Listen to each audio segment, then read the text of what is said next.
And welcome back to Vantage League Esports Galactic Division. We are here with Game 2 of Repop Maokai versus Savage Bear Dogs.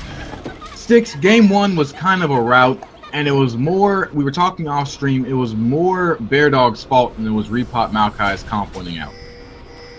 Yeah, Maokai just had a very strong snowball comp, and once you start to get to a point that they have their critical mass, they have their items, it's very difficult to deal with an extremely strong split push comp that includes a Fizz and an Alawi, both traditionally very strong champions when you have a gold lead.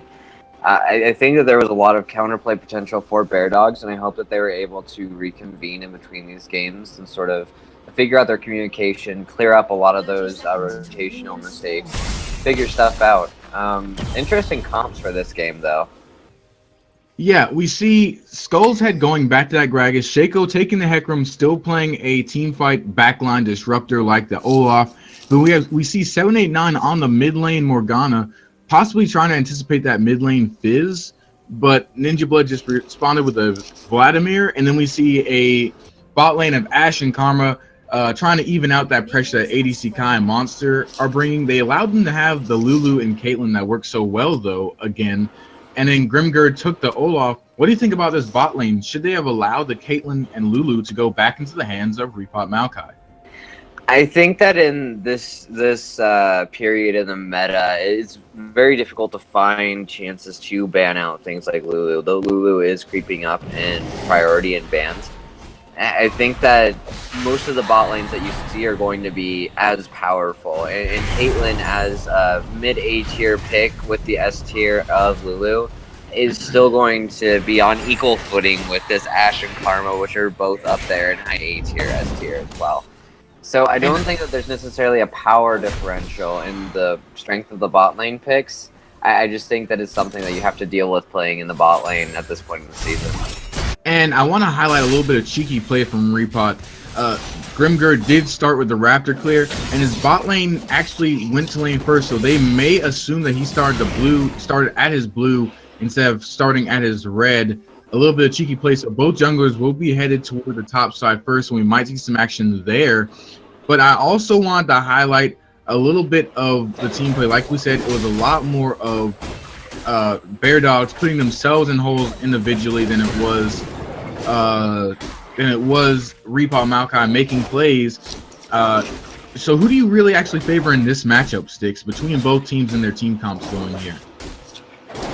I think that both of these team comps are really up in the air and up to individual play. It worries me on the side of Bear Dogs that their comp is very binary in the way that it operates. Like, you've got some ultimates that are just very, you either hit them or you don't. You've got a Morgana binding that you either hit or you don't, and that's a huge chunk of your damage. You got an Ashe era that you either hit or you don't, and it's a huge engagement potential. So this team comp can go very, very sideways very quickly when you try and group and use the composition to what it's supposed to be. So I'm really hoping that they're able to individually pull out a lot of these plays, but that is something that concerns me. Overall, decent comp, good damage balance. I think that they have a good direction with where they want to go, and if they understand each of their champions' roles, then they should be able to play his team really effectively. And I think sorry. Go ahead.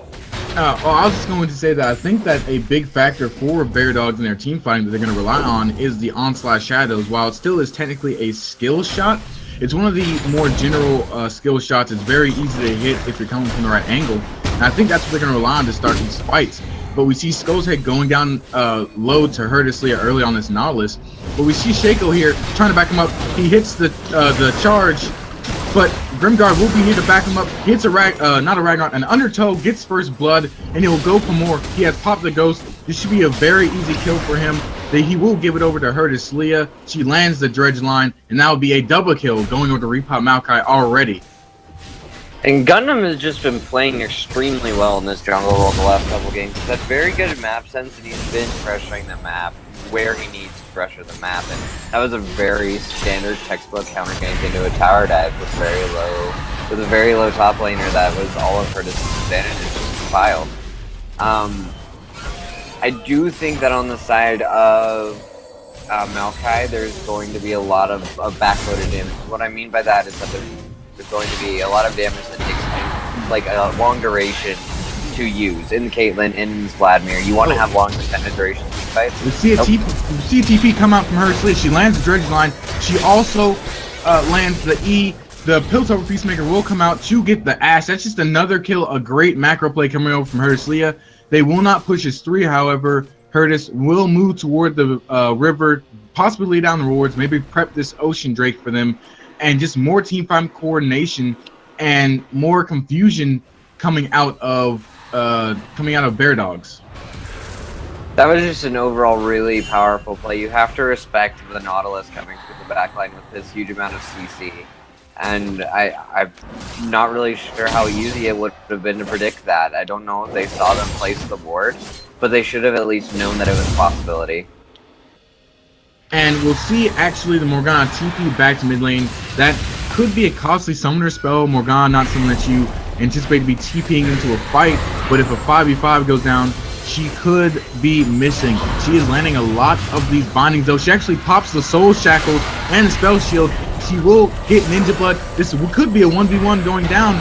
Vladimir will go down to the last binding, and we see Shaco being chased down by Grimgird. The Undertools are landing one by one, but he will hit the Blast Cone to get out. And a Mantra Q on the back end to hit Grimgird. He will come back in. He tries to throw an Undertow. He misses the first one. He's exhausted and slow and locked down by the E. He will try and run away from this Ash. Badger Me landing a lot of Rangers focuses with the Piltover Peacemaker plus the crit shot coming out from Caitlyn, backing them off. Now we see in top lane, Skull's Head taking a lot of damage from Hertisleia. She will get the 1v1 kill with the final dredge line and a lot of action going down, but at the end of the day, Bear Dogs does have control of this Drake. In top lane, you see the very important concept of using your level advantages. Hertis top 6 early because of the early dive that she got. The advantages that they were able to accrue allows her to get a 1v1 on this wet noodle fight in the top lane. Nautilus does a surprisingly large amount of damage, especially with the Grasp of the Undying build.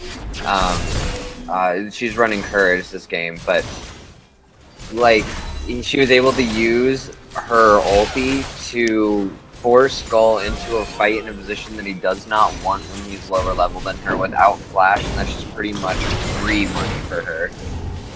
And I want to remind everyone watching that this is only best of 2. This is LPL style, so the most that Bear Dogs can hope for is a tie or they get 0-2'd.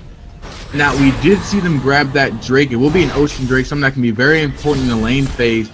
789 actually winning lane right now, at least kill-wise, against Ninja Blood. This Morgana working very well into this Vladimir. But what's the next objective that Repop Maokai should be going for here to continue to push his advantage, Sticks? Right now, we've sort of hit a lull in the game where there's not much on the map to take. They got into Dragon. Rift Herald's not spawning yet. And it looks like right now they're looking for a kill bot lane. Up, Grimgird throws down toward, barely hits quick Badger Me. He pops right around, the exhaust will go down. Badger Me should go down, 280 Sekai. He'll continue chasing XFX, and a double kill on the ace in the hole. The Wild Growth pops to save Grimgird's life. Hecarim is coming down though. Will he look for the onslaught shadows? Nope, the devastating charge does not come through. He will back off, and that should be first Tower Blood coming through for Repop Maokai. Hold on, I don't actually think they have the ability to take it down yet. Just not enough damage coming out, and the minion wave's not managed properly. But just continuing to snowball this lead, and we're only about 9 minutes in. Hertisleia forces the explosive cast from Skull's Head. Just a lot. Barely clips the minion with the hitbox on that hook there. That was very close to being another solo kill. And we see Shaco clearing out some wards as well, trying to get a little bit of an invade into Repop Maokai's jungle. Things already not looking good. About a 4,000, 3,000, a little 3.3k gold lead coming out for Repop. The devastating charge will miss. The Sanguine Pool saves Ninja Blood's life. That surely would have been a kill if he got hit by that one right there. He did. He was a.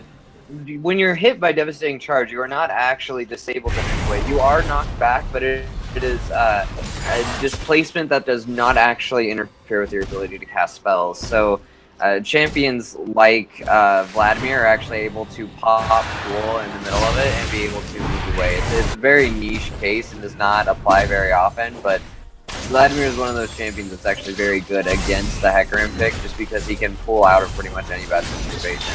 It's one of the reasons why you pick Vladimir at a high level of play, because he is essentially gank-proof if you're able to use your vision appropriately, much in the way of like a LeBlanc.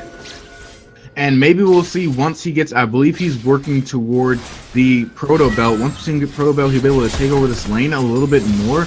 But right now he's just getting bullied by 7, 8, 9.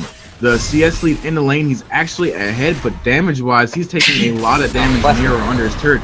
And we'll actually see Grimgird coming in behind the Morgana, possibly for a gank, but Morgana will back off first, and things will continue as they are. Wait, no, Morgana didn't back off. Grimgird comes in, he pops the ghost, he hits the Undertow, but the spell shield will stop the slow. Morgana lands the Dark Binding in response, and nothing will go down in that lane. We see a lot of back and forth poke being put between this bottom lane, but let's focus a little bit on the vision. We see a lot of good vision control from both teams. The Morgana actually somewhat knowing that gank was coming, and she still played into it. How big will vision control play into this game, especially knowing that you have two backline disruptors, two very good gankers in this Olaf and Hecarim? It's really going to depend on how the rest of the map ends up shaping out and how open the map becomes for either team composition. You want to have a lot more vision, especially on the side of Cavemen, because you have these pick potential abilities with the Ash Arrow and the Morgana Binding that can both combo together. So if you can get a vision advantage and be able to utilize it effectively, that's going to be a huge boon for their composition.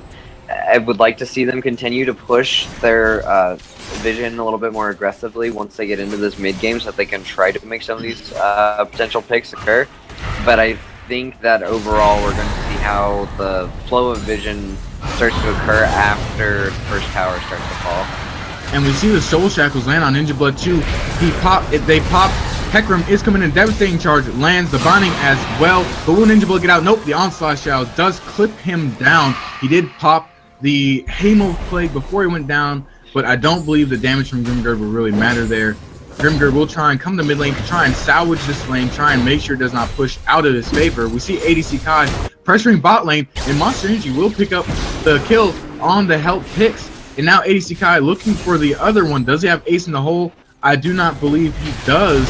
He is. And now it's almost a double kill coming in for Repop Maokai's bot line again in game 2, just putting down his pressure. Grimgird looking for a response kill somewhere. He gets Shaco to pop his ghost, but nothing doing for Bear Dogs, and things are still coming up Repop Maokai. Curtis coming to mid lane. She pops the depth charge, looking for the kill. Will the Dredge line come through? No, the passive blue though, and the Riptide gets the kill. Action upon action upon action, all going in Repop Maokai's favor. You just see a lot more activity on the side of Repop Maokai, just being a lot more forceful on these engages, a lot more forceful on these rotations, really making clear-cut decisions on where they need to be on the map, where they need to be going, and what they can actually do at the limits of their champions. That comes from a lot of comfort on the champions that they've all picked, and I think that it shows good things for them moving into this mid-game, that they're being able to force some of these plays in their favor. And we see first blood turret, first brick actually go down to Repop Maokai, another advantage. They will gain control around this, vision control around this dragon as well. It is a mountain drake, and how important is that to Repop Maokai's composition? We know they have the Nihilus, who can be a good split pusher and TP into fights once he gets ahead. The Caitlyn as well, a very good siege champion. And I think it will pay a lot of dividends come this late game, especially since they already have about a 5,000 gold lead going into 15 minutes. It will enable them to use their composition a little bit more effectively. It's a big concept that a lot of people don't actually think about when they talk about game theory, is how compositions operate from when they're behind and when they're ahead. When we talk about well-rounded compositions, and not just on damage balance, it's not just on the ability to have enough CC, it's really based on a team's ability to be able to play from both ahead and behind and still be able to function. And right here we get to see Repop Maokai playing a composition that wants to siege when they're ahead, but wants to hang back when they're behind. And getting this Mountain Dragon, since they're ahead, since they already have this 5k gold lead, is going to enable them to hit these towers and do what their composition wants to do with this gold lead. And I feel like there might be a little bit of a communication breakdown in the ranks of Bear Dogs, because they actually have vision control around objectives and throughout most of the map, and yet they still end up getting picked. And I also want to focus a little bit on this top lane one more time before this possible fight breaks out, and just look at Gragas's build. He just now got the Spirit Visage, but he went with double Dorans, which is a build you might get when you're ahead, but he went down early to 2 kills to Hurtis Leah, and also Nautilus doesn't build magic resist, so of course you're gonna lose out on lane. Does not build magic resist. Nautilus is not building magic damage this game, so you're going to lose out in lane against a Sunfire Cape Nautilus when you're building really full damage if you're ahead. It is very important that Skullheads has actually gotten this Spectral Cal at this point, which is the first item that he really wants. It enables him to actually sit around and farm with Hurtis a little bit better. I mean, you just see the difference in the trade that's happening right now. He's actually able to sort of sit in here and hang with her, even though he's still losing out in this trade a little bit. He's actually able to hang with her. It's a really big deal for him that he's going to be able to farm. But again, I think that this is just a point where you rotate bot lane, top lane. There's really no reason not to. Badger getting these 2 waves of extra farm bot lane, it does not help with the pressure. It doesn't mitigate anything at the moment. They need to get Skullheads out of this lane to allow him to use this playmaking kit on Gragas, and I don't see them really giving him a chance as a player to make things happen. And while we were talking, Repot did get that Mountain Drake. We said it was important to their composition, and it's looking like it right now as Kaylin is beginning that siege. She lands a Piltover Peacemaker and the Ace in the Hole onto Morgana, trying to push her out of lane. And it looked like earlier that Repot was trying to force down that top lane turret, and maybe Bear Dogs could have capitalized on it, but then Repot smartly backed off and went back to this 1-3-1. A composition type that they seem to really like playing, and it could just be that they're falling into it because of the way their composition works, or it could be that they're playing at such a high level that we don't see a lot of teams play at, to where they know how to execute the 1-3-1, which is something even pro teams have a hard time doing sometimes. They are playing the 1-3-1 because they are ahead. They are allowed to play the 1-3-1 because they are ahead. Now, keep in mind that Hurtis mains Alawi and Ninja mains Assassin. Both of those, by their very nature, want to be playing a slow push type of game, so I think that it's a comfort zone for them. You also see... you see the Ash Arrow around Monster Energy, and the Soul Shackles comes out. That should be Monster Energy going down. The Wild Growth will try and save her. ADC Kai laying down damage while Monster Energy is dying. She couldn't find a kill to respond, though, and Grimgir will try and go on to Skull's head to even it out. He misses one undertow. He hits the second one, and that should be a kill going down. He hits a third, but he can't do it. The innate sustain coming in from the Drunken Rage, saving Skull's head's life. And I actually think that went in Bear Dog's favor because it relieves some of that pressure that we were just talking about. Yeah, they were able to use Skullheads with a great outplay, was actually able to turn that play from what was supposed to be a 1-for-1 just based off of map pressure into a 1-for-9, and that's a really big deal for Bear Dogs at this point in the game, just being able to get some of this gold back onto their carries. And we'll see a possible collapse on the Grimgir right now. Hurtis Leah will land the Dreadguard, trying to save her jungler. He'll hit the Riptide. Can he get out alive? It doesn't look like it. Grimgir lands an undertow from the back with a devastating charge from Shaco. Dissuades it. Ninja Blade 2, though, gets the kill on the Morgana. He came out of nowhere with the Hemo play. It looks like he will kill XFX as well. Hurtis will return to lane. They could try and turn around and get this kill. Ninja Blood trying to steal these Krugs from Shaco, though. Shaco possibly looking to contest. Things are going down in the mid lane, though. Grimgir is still alive. The exhaust comes down on the Badgering Me. The Ace in the Hole as well. The Undertow cannot land, however, but that should be possibly 2 towers going down. The devastating charge coming in from Shaco in the top lane, and action is still going on. But Ninja Blade gets out with the Sanguine Pool, and he's still there. Pressure is still going between lanes. Badgering Me goes down in the mid lane, and that should be a mid lane tower full repot. Can they get the top lane tower as well? We're still waiting. The devastating charge will come out. He gets body slammed and devastating charge, but he's still alive. The sustain from Ninja Blood is ridiculous. Hurtis Leah will TP in. The depth charge goes through. This should be 2 kills going to Repot Maokai. And all of its action sustained or not.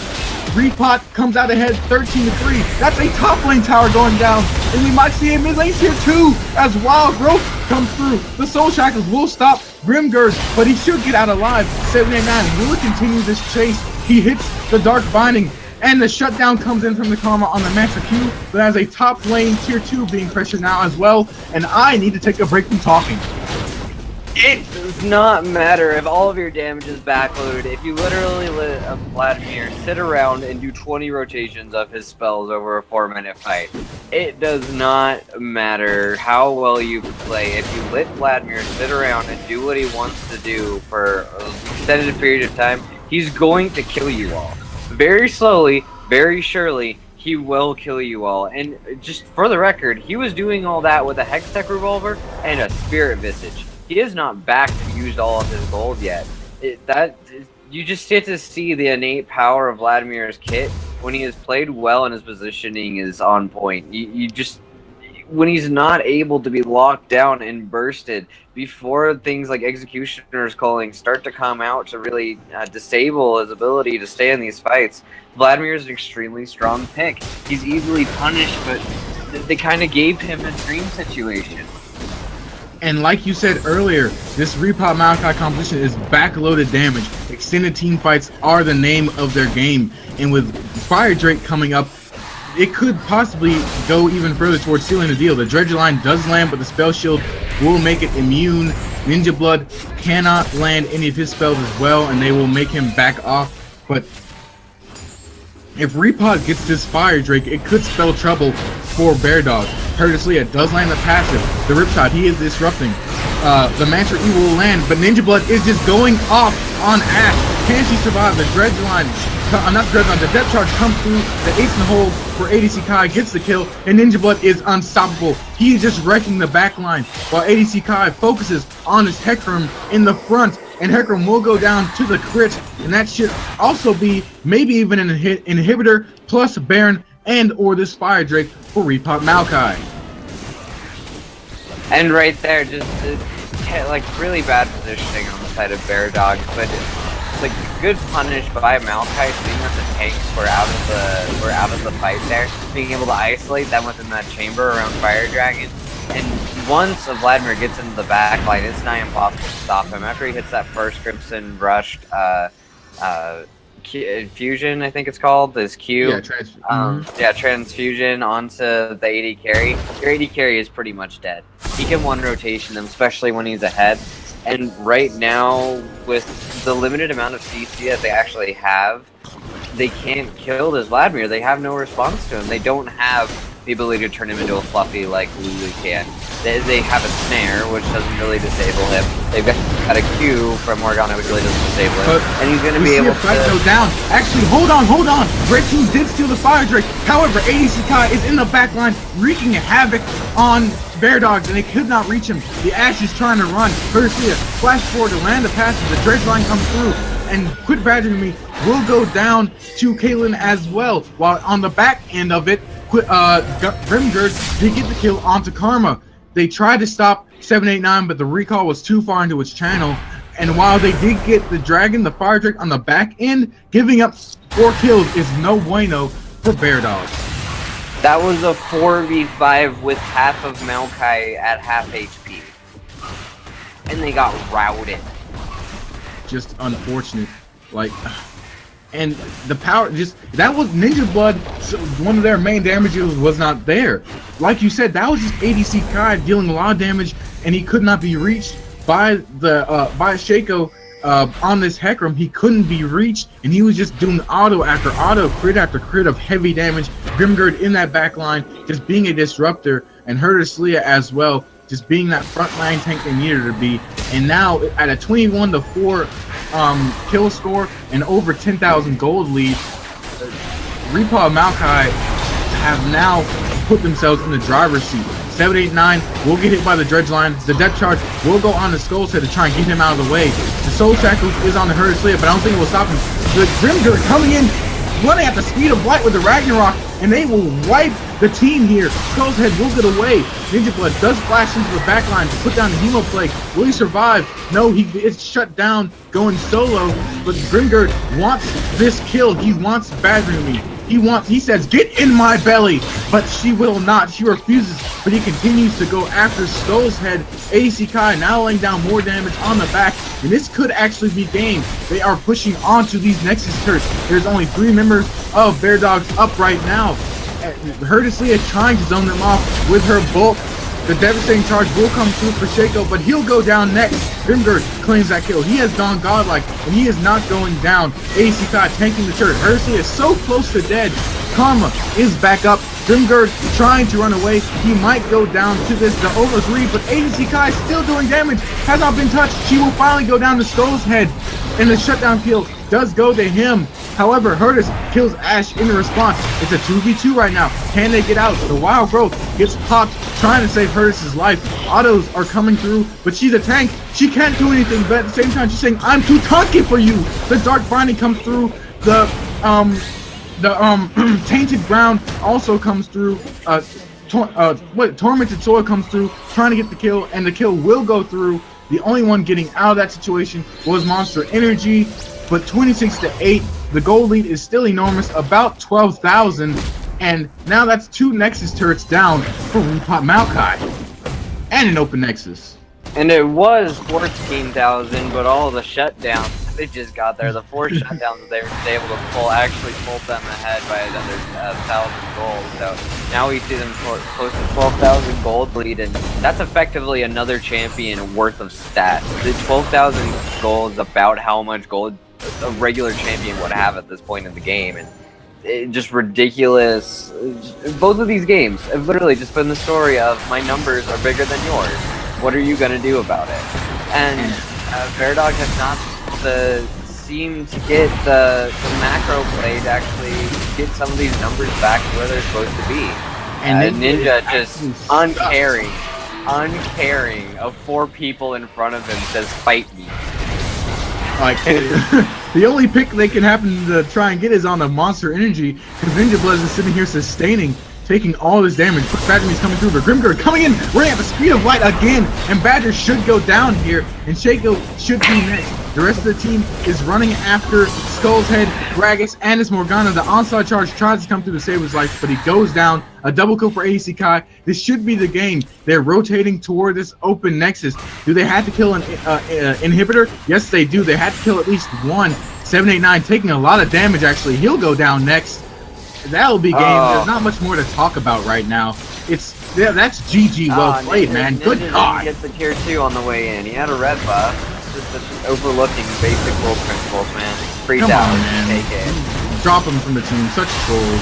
But we'll see a little bit more fighting, some cheeky BM fighting coming in from Repop Maokai, taking a lot of fountain damage, but that is GG. Well played. Repop Maokai with a 2-0. Very decisive victory in both of those games from Repop Maokai, and again, I don't know what more we can say than just their numbers were bigger, and it wasn't even that Bear Dogs were necessarily putting themselves into bad situations. They did get caught a couple times, but the situations that they were taking were fine if they were even. But once you get ahead on some of these champions like Vladimir, just what response do they really have to a fed Vladimir? Well, what can they do to him? Ash is already behind in items. She's 1 in 8. She can't get an Executioner's Culling early. I mean, Morgana has a Morello, but you have to actually get the Vladimir down to below 30% for that to actually matter. It's a very difficult thing for them to work with, when I feel like both of these games, Bear Dogs were sort of crippling themselves in the draft phase. Yeah, you're right. They crippled themselves. They didn't take away a lot of those comfort picks from Repop Maokai, and they picked picks into it. Yes, the Morgana looks good in lane against Vladimir, but when it comes to late game, who does more sustained teamfight damage? The Vladimir does. And once you build some magic resist against that Morgana, she can be effectively useless. But that win alone will put Repop Maokai at the top of the table in Galactic Division at 2-0. And I believe, I'm about to check right now onto the Vantage League website, but that loss should put Bear Dogs at the bottom at 0-2 in Galactic Division. But you heard it here first. the 2-0 sweep from Repop Maokai. We will take a very short 10-minute break to switch over series. The next one we will be casting will be Ban Rumble versus Toon World. That's coming up next.